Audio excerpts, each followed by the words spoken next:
Oh, I'm gonna put my timer on. Alright, ready?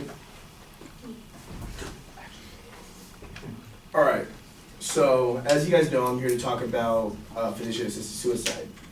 I just want to say they're here to care for the people that are terminally ill, and they're here to support them, be their voice, correct? To be their voice, and the irony in this is that just from looking at all this whole entire thing it seems to take away hope.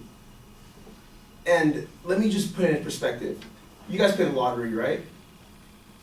You guys buy like what, $2 scratcher, knowing you're gonna lose, right? You know you're gonna lose.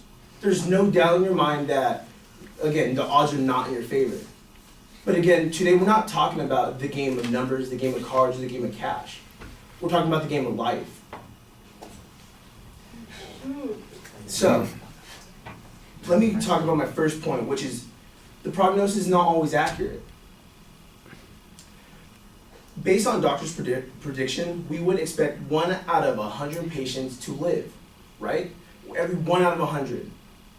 You give them the option to, like I said, have that suffering end by being like assisted suicide. That will start a trend, wouldn't it? It will start a trend in that it's okay. It's okay to just completely avoid going through, like I said, that suffering, even though it is unfortunate to go through. And this takes away hope. And if people are going to follow that trend and they're going to continue to do that, you're going to take away the possibility of people surviving through what they have. Miracles do happen. It's not something that's out of a fantasy book. This is some reality. Professor Dominic Wilkinson, Director of Medical Ethics and Consultant Neonatologist at the University of Oxford, offers an example of patients who seemingly defy the odds. Imagine a doctor estimates that there is a 99% chance that a patient will die within a short period of time. Now imagine that patient returning home, later still very much alive, and coming back to that doctor and says, "You were wrong." You see the story here? That won't happen if the person maybe thought, you know what, I'm gonna just end my life. Life is precious and life is important. Another significant claim to this is, you know what, physician-assisted suicide just undermines the medical profession. Physician-assisted suicide changes the culture in which medicine is practiced. It corrupts the profession of medicine by permitting the tools of healing to be used for killing.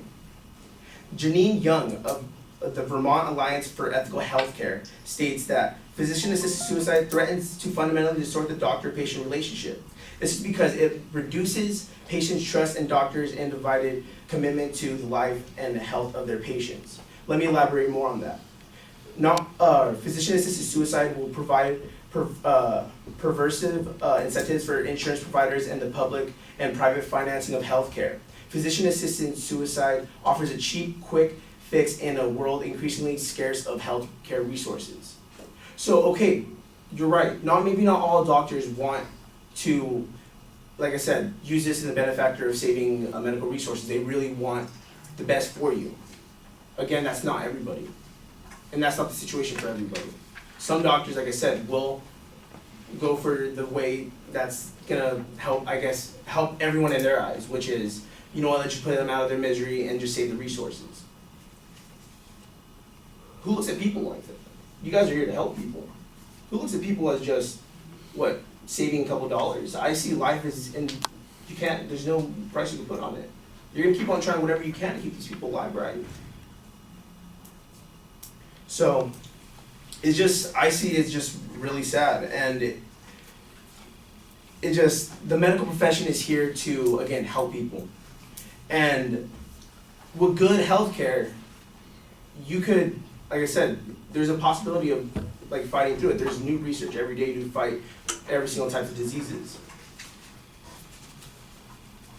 Now, Stephen J. Good is an example.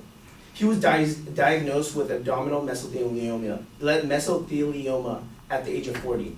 He faced a median survival of 8 months. But then Good looked at the word median and looked again. This does not simply mean he probably had 8 months left to live. No, it meant 50% of patients might live longer than 8 months. Mesothelioma statistics vary from many other types of cancer. And later, turns out he lived longer than 8 months. He died 20 years later from lung cancer unrelated to his original mesothelioma. Again, things can happen, miracles do happen. And who are we to take away hope for people that, again, there's still 0.01 or 1% chance? Now, my opponents were talking a lot, and they're saying that, again, like cost and that we'll save money. But the last speaker, I didn't hear any sources, citations, or anything of that. So I would like to hear that. And if you did, all right, say it one more time, please. You did. And according to the National Hospice Association, hospice care is free. You will never get a bill from hospice. So again, like you said, you quoted these sources, but you can't get a bill from hospice care. You can't. And lastly, every case is different. Jules Montag of The Guardian says that an individual lived 20 years longer than predicted. Again, I could give you so many examples of people living longer, people fighting through this, and I give you so many examples of the opposite. The truth is, like I said, there's never a 100% guarantee, and there's never a certainty that these people are gonna make it through. But again, there's always that hope to cling on to, and there's always that chance that, again, they might live on. And again, I want you guys to join us and support human life rather than death with dignity. Thank you very much.